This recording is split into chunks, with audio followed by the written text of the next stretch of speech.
अस्सलामुअलैकुम, welcome back to जायका अपने kitchen का। तो फिर से आज मैं एक नई रेसिपी के साथ आई हूँ। उम्मीद है मेरी ये रेसिपी आप सबको अच्छी लगेगी। कोई भी इन पापड़ को बहुत ही आसानी से बना सकता है। 1 कप चावल के आटे से हम पापड़ बनाएंगे। 1 कप चावल के आटे से लगभग 60 से 70 पापड़ बनकर तैयार हो जाते हैं। तो चलिए बिना देरी के हुए इस चावल के आटे के पापड़ को बनाना शुरू करते हैं। पापड़ बनाने के लिए हमने गैस पर रखी है एक कढ़ाई और इसमें ऐड करेंगे 2 कप के करीब पानी। आप चाहे तो किसी कटोरी या कप से मेजरमेंट कर सकते हैं। पानी में हम ऐड करेंगे 1 छोटा चम्मच के करीब नमक और साथ ही में इसमें ऐड करेंगे 1 छोटा चम्मच के करीब जीरा और इसमें अब जाएगा आधी छोटी चम्मच के करीब बेकिंग पाउडर। आप चाहे तो इसकी जगह पापड़ खार भी डाल सकते हैं। मेरे पास पापड़ खार नहीं था तो मैंने बेकिंग पाउडर का इस्तेमाल किया है। और इन सारी चीजों को हमने अच्छे से मिक्स कर लेना है और साथ ही में हम इसमें ऐड करेंगे 1 छोटा चम्मच के करीब ऑयल। ऑयल को डालने के बाद हम गैस की फ्लेम को हाई कर देंगे और इसमें एक बाउल आने देंगे। इसको हमने अच्छे से मिक्स कर लिया है और इसमें अच्छे से बाउल आ चुका है।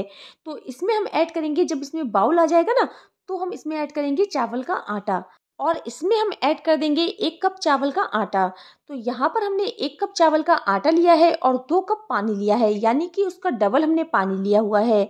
और इसको भी हमने अच्छे से मिक्स कर लेना है। गैस की फ्लेम को हम लो टू मीडियम करेंगे और इसको अच्छे से मिक्स करेंगे ताकि इसमें एक भी लम्स ना पड़े।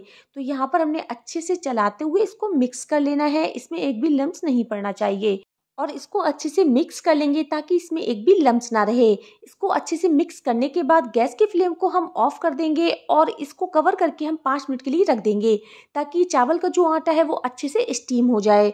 तो यहाँ पर हमने अच्छे से इसको मिक्स कर दिया है और जो चावल का आटा है वो हमारा पैन छोड़ने लगा है, यानी कि चावल का आटा हमारा एकदम बढ़िया डो बनकर तैयार हुआ है। ये देखिए कुछ इस तरीके से कढ़ाई को छोड़ने लगा है। तो यहाँ पर आप मोटे तले वाला बर्तन लीजिए, हल्के तले वाला बर्तन नहीं लीजिए। मोटे तले वाले बर्तन में क्या होता है, चावल का आटा है वो चिपकता नहीं है। तो यहाँ पर हमने चावल के आटे को अच्छे से मिक्स कर लिया है और इसको हम 5 मिनट के लिए ठंडा होने के लिए रख देंगे। 5 मिनट हो चुके हैं तो चावल के आटे को हम एक थाली में कर लेंगे और इसको हमने अच्छे से गूंद लेना है, यानी कि मसल लेना है। तो चावल के आटे को हमने थाली में डालने के बाद इसको स्पैचुला से अच्छे से फैला लेना है ताकि ये अच्छे से ठंडा हो जाए। तो यहाँ पर हमने इसको अच्छे से फैला लिया है कुछ इस तरीके से और इसके बाद में हम हाथों में लगाएंगे थोड़ा सा ऑयल और ऑयल लगाकर हमने अच्छे से इसको गूंदना यानी कि मसलना है। जब तक हम इसको मसलेंगे तब तक इसका जो डो है वो एकदम सॉफ्ट फॉर्म में ना आ जाए।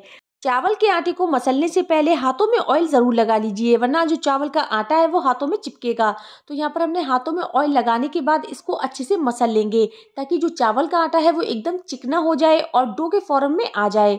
तो यहाँ पर हमने अच्छे से इसको मसलते हुए एकदम डो की फॉर्म में ले आना है। तो यहाँ पर जो चावल का आटा है वो एकदम चिकना और डो की फॉर्म में आ चुका है और इसको हम 4 पार्ट में डिवाइड कर लेंगे। तो यहाँ पर हमने कुछ 5 लोई काटी है, लेकिन इसको हमने 4 पार्ट में इसको डिवाइड करना है। तो यहाँ पर हम इसको इस तरीके से हाथों से अच्छे से इसकी लोई बनाकर तैयार कर लेंगे।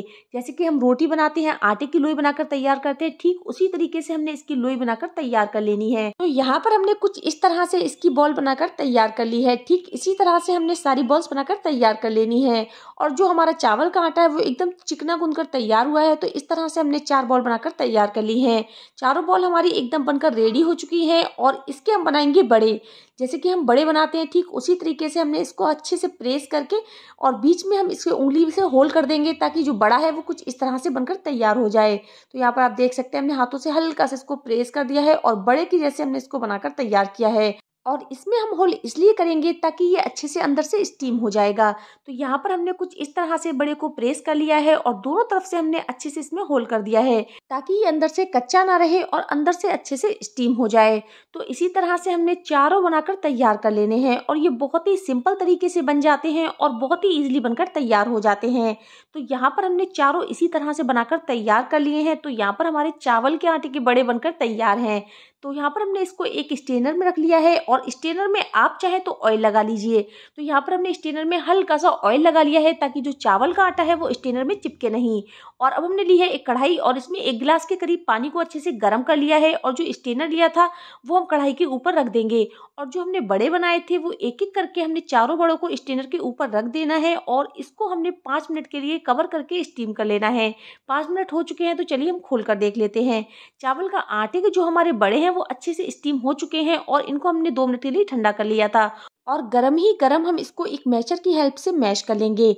ये बहुत ज़्यादा गरम है तो हमें इसको गरम ही मैश करना है। अगर आपके पास मैशर नहीं है तो आप एक बाउल से भी इसको मैश कर सकते हैं।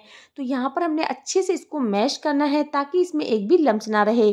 तो यहाँ पर हमने कुछ इस तरह से इसको मैश कर लिया है और इस तरीके से हमने इसको मैश करने के बाद मैशर को अलग हटा देना है और हाथों में ऑयल लगाकर इसको अच्छे से फिर से मिक्स करना है।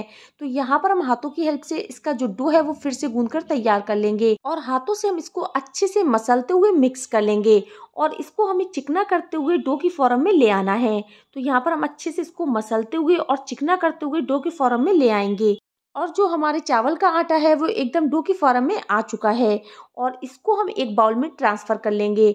और जो हमारे चावल के आटे का डो है वो एकदम स्मूथ और एकदम चिकना बनकर तैयार हुआ है। तो एक लोई हम कुछ इस तरह से चावल के आटे की तोड़ लेंगे और जो डो है उसको हमने कपड़े से ढककर रख देना है ताकि जो डो है वो एकदम गर्म बना रहे। और लोई को हमने इस तरह से तैयार कर लिया है और अब हमने ली है एक पॉलीथीन पर हमने अच्छे से ऑयल को लगा लेना है और इसी तरह से हमने दूसरी पॉलीथीन ली है उस पर भी हमने ऑयल लगा लिया है। और जो हमने नींबू के साइज की लोई बनाकर रखी थी वो हम इसके सेंटर में रखेंगे और जो हमने दूसरी पॉलीथीन ली है वो हम इसके ऊपर रखेंगे।